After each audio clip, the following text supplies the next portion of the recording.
Routing is where you spend most of your time. The Allegro-powered routing engine in OrCAD makes complex routing easy, and real-time constraint-driven feedback helps you make a manufacturable and functional PCB. As I route, I notice that this particular trace can't move any further. That's because doing so would violate one of my constraints.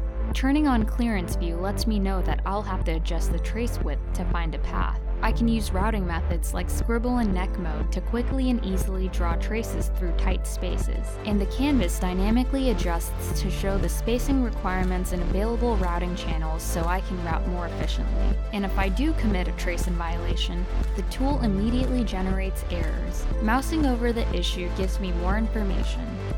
Setting up constraints in the beginning allows you to easily avoid and fix violations as they occur. I can also route one or more traces at a time and enable hug and shove to dynamically move traces to meet constraints. And at the same time, a graphical heads-up display lets me know if I'm meeting my length and timing constraints. Here, I can easily adjust this trace using the delay tuner to meet its requirements. Whether you have simple or dense and complex designs, you can improve your routing efficiency and meet your design goals faster with OrCAD.